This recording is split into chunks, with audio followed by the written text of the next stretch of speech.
بیٹھ کر نماز پڑھنا کیسا ہے؟ بیٹھ کر نماز پڑھنا کب جائز ہے اور کب جائز نہیں؟ نبی کریم صلی اللہ تعالی علیہ وسلم نے فرمایا، اگر کوئی شخص بیٹھ کر نماز پڑھتا ہے تو اللہ تعالیٰ اس کے گھر یہ تین چیزیں نازل فرما دیتا ہے۔ پہلی چیز کہ ان کے گھر میں بسم اللہ الرحمن الرحیم، السلام علیکم ورحمۃ اللہ وبرکاتہ۔ پیارے دوستو، نماز دین اسلام کا سب سے اہم ہے جو بندے کو براہ راست اللہ تعالیٰ سے جوڑ، لیکن بعض اوقات انسان بیماری، کمزوری یا کسی عذر کی وجہ سے کھڑے ہو کر نماز ادا کرنے سے قاصر ہوتا ہے۔ ایسے میں سوال پیدا ہوتا ہے کہ بیٹھ کر نماز پڑھنے کا کیا حکم ہے؟ کیا یہ جائز ہے کہ اس سے نماز کی فضیلت میں کمی آتی ہے؟ کیا بیٹھ کر نماز پڑھنے سے وہی ثواب ملے گا جو کھڑے ہو کر پڑھنے میں ہے؟ کچھ لوگ یہ سمجھتے ہیں کہ بیٹھ کر نماز پڑھنا صرف بیماروں کے لیے ہے، جبکہ کچھ لوگ بغیر کسی شدید عذر کے بھی بیٹھ کر نماز ادا کرتے ہیں۔ ایسے میں یہ جاننا ضروری ہے کہ شریعت میں نبی کریم صلی اللہ علیہ وسلم نے اس بارے میں کیا فرمایا، صحابہ کرام اور فقہائے کرام کا کیا موقف ہے، اور کس حالت میں بیٹھ کر نماز پڑھنا جائز ہے اور کب ناجائز ہے۔ اسی لیے اس ویڈیو میں ہم قرآن و حدیث کی روشنی میں ان تمام سوالات کے جوابات تفصیل سے سنیں گے تاکہ کوئی بھی غلط فہمی باقی نہ رہے اور ہم اپنی نماز کو شریعت کے مطابق درست ادا کر سکیں۔ اگر آپ بھی بیٹھ کر نماز پڑھنے کے مسئلے سے متعلق مکمل رہنمائی جاننا چاہتی اور یہ جاننا بھی چاہتی ہیں کہ کن صورتوں میں بیٹھ کر نماز پڑھنا افضل ہے اور کن حالات میں کھڑی ہو کر پڑھنا جائز اور لازم ہے، تو اس ویڈیو کو مکمل دیکھیں تاکہ آپ کی عبادت شریعت کے مطابق ہو اور آپ اس بارے میں مکمل آگاہی حاصل کر سکیں۔ اللہ تعالیٰ نے نماز کو بندے کے لیے ایک عبادت اور اس کے ساتھ تعلق مضبوط کرنے کا ذریعہ بنایا ہے۔ یہ روحانی سکون، برائیوں سے بچاؤ، نظم و ضبط اور آخرت میں کامیابی کا سبب بنی ہے۔ نماز دل کو سکون دیتی ہے، گناہوں کی معافی کا ذریعہ بنتی ہے اور انسان اللہ کی یاد میں رکھتے ہے تاکہ وہ برے کام سے دے۔ پیارے دوستو، نماز شکر گزاری کا بہترین طریقہ ہے، کیونکہ اللہ تعالیٰ نے ہمیں بے شمار نعمتیں دی ہیں اور نماز کے ذریعے ہم اس کا شکر ادا کرتے ہیں۔ یہ انسان میں عاجزی اور انکساری پیدا کرتی ہے، کیونکہ وہ اللہ تعالیٰ کے سامنے جھک کر اپنی کمزوری کا اعتراف کرتا ہے۔ یہ دعا اور قبولیت کا ذریعہ بھی ہے، کیونکہ ہر نماز کے بعد اللہ تبارک و تعالیٰ نے انسان کے گناہوں کی معافی کا ذریعہ بنایا ہے، کیونکہ ہر نماز کے بعد اللہ تبارک و تعالیٰ سے مانگنے کا بہترین وقت ہوتا ہے۔ نماز جسمانی صحت کے لیے بھی فائدہ مند ہے، کیونکہ اس کے مختلف ارکان جیسے رکوع و سجدہ جسم کو متحرک رکھتی ہیں اور جسمانی نظام کو درست رکھنے میں مدد۔ نماز اللہ سبحانہ و تعالیٰ کے قرب کا ذریعہ ہے، کیونکہ بندہ جب سجدے میں جاتا ہے تو وہ اپنے رب کے سب سے قریب ہوتا ہے۔ یہ دنیاوی پریشانیوں اور غموں سے نجات دلاتی ہے، کیونکہ جب بندہ اللہ تعالیٰ کے سامنے کھڑا ہو کر اس سے بات کرتا ہے تو اس کے دل کو سکون اور اطمینان ملتا ہے۔ یہ صبر اور استقامت سکھاتی ہے، کیونکہ نماز کے ذریعے بندہ ہر حال میں اللہ تعالیٰ پر بھروسہ رکھتا ہے۔ یہ وقت کی پابندی اور نظم و ضبط کی عادت ڈالتی ہے، کیونکہ دن میں 5 وقت مخصوص اوقات پر نماز پڑھنے سے انسان میں ڈسپلن پیدا ہوتا ہے۔ نماز اللہ تعالیٰ کی رحمت اور برکتوں کو کھینچنا ہے، کیونکہ جو شخص نماز پڑھتا ہے اس پر اللہ تعالیٰ کی خاص رحمت اور حفاظت ہے۔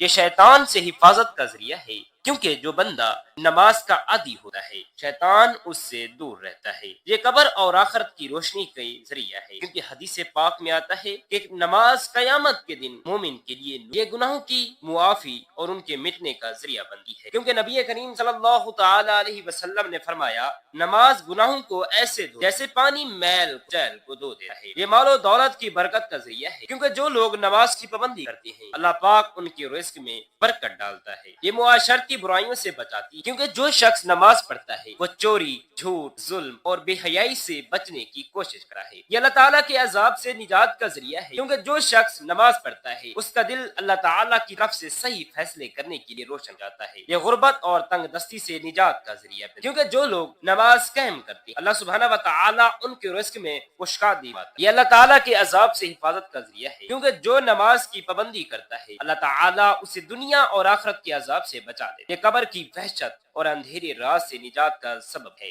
کیونکہ حدیث پاک میں آتا ہے کہ نماز قبر میں روشنی بن کر آتی ہے۔ یہ دل کی سختی کو ختم کر کے انسان کو نرم مزاج اور سچا مومن بناتی ہے۔ یہ تمام انبیاء کرام کی سنت اور تعلیمات کا خلاصہ، کیونکہ ہر نبی نے اپنی امت کو نماز کی تاکید کی۔ یہ اللہ تعالیٰ کے ساتھ محبت کو بڑھاتی ہے، کیونکہ جو شخص نماز میں اللہ تعالیٰ سے راز و نیاز کرتا ہے اس کا دل اللہ تعالیٰ کی پس سے بھر جاتا ہے۔ یہ دنیا میں کامیابی اور آخرت میں جنت کے حصول کا سبب ہے، کیونکہ اللہ تعالیٰ نے جنت ان لوگوں کے لیے وعدہ کی ہے جو نماز کے پابند. نماز ایمان کی پہچان ہے، کیونکہ جو شخص اللہ تعالیٰ کے سامنے ملتا ہے وہی سچا مومن ہے. یہ جہنم کی آگ سے ڈھال ہے، کیونکہ جو نماز قائم کرتا ہے اللہ تعالیٰ اسے عذاب سے محفوظ رکھتا ہے. یہ زندگی کا نظم و ضبط ہے، کیونکہ 5 وقت نماز پڑھنے والا کبھی وقت ضائع نہیں کرتا، کیونکہ سب سے پہلے نماز کا حساب ہوگا، اور جو اس میں کامیاب ہوگا اس کے لیے آگے سب کچھ آسان ہو جائے گا. یہ شیطان کا توڑ ہے، کیونکہ جو نماز پڑھتا ہے شیطان اسے دور بھاگتا ہے. یہ بندے اور رب تعالیٰ کے درمیان سب سے مضبوط ہے، کیونکہ جب کوئی نماز میں کھڑا ہوتا ہے وہ براہ راست اللہ تعالیٰ سے باتیں کر رہا ہوتا ہے. آپ صلی اللہ علیہ وسلم نے فرمایا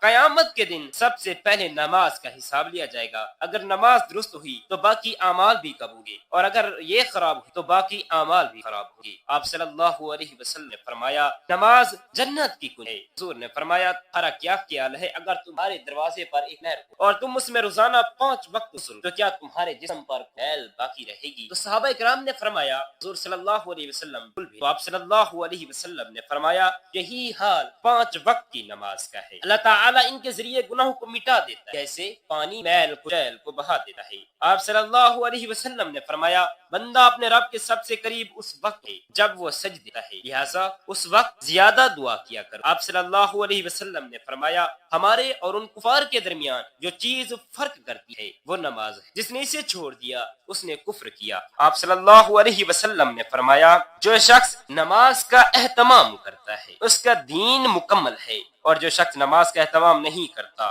ضائع کرتا ہے اس کا دین ناقص ہے. آپ صلی اللہ علیہ وسلم نے فرمایا جب انسان کو قبر میں رکھا جاتا ہے تو اس کے سب سے پہلے اعمال جو ہوں گے وہ نماز ہے. اگر وہ نمازی تھا تو نماز اس کی حفاظت کرتی ہے. آپ صلی اللہ علیہ وسلم نے فرمایا اللہ تعالیٰ سے ڈرو اور نماز کو لازم پکڑو، کیونکہ یہ دل کی سختی کو دور کرتی ہے. آپ صلی اللہ علیہ وسلم نے فرمایا جو شخص وضو کرے اور اچھی طرح وضو کرے پھر 2 رکعت اس طرح پڑھے کہ اس میں کوئی دنیاوی خیال نہ آئے تو اس کے تمام پچھلے گناہ معاف کر دیے جاتے ہیں. آپ صلی اللہ علیہ وسلم نے فرمایا نماز مومن کی معراج ہے. حضور نے فرمایا جو شخص 5 وقت نماز پڑھتا ہے قیامت کے دن اس کا چہرہ چمک رہا ہوگا. بیٹھ کر نماز پڑھنا جائز ہے لیکن اس کی اجازت مخصوص حالات میں. پیارے دوستو اگر کوئی شخص بیماری، بڑھاپے، کمزوری یا کسی عذر کی وجہ سے یا کسی ایسی جسمانی تکلیف میں مبتلا ہو جس کی وجہ سے کھڑے ہو کر نماز پڑھنا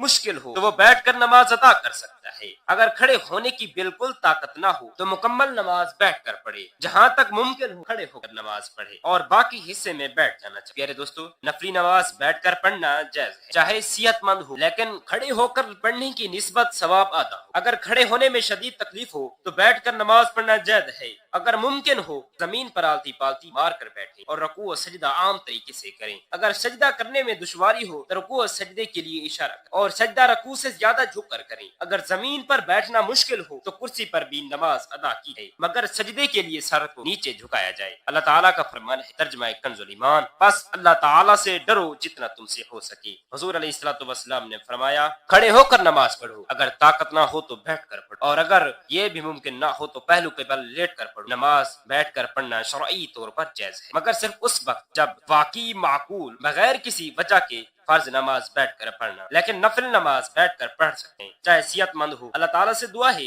کہ ہم سب کو 5 وقت کی نماز باجماعت ادا کرنے کی توفیق عطا فرمائے اور ہم سب کو شریعت کے مطابق زندگی گزارنے کی طاقت عطا. آمین یا رب العالمین.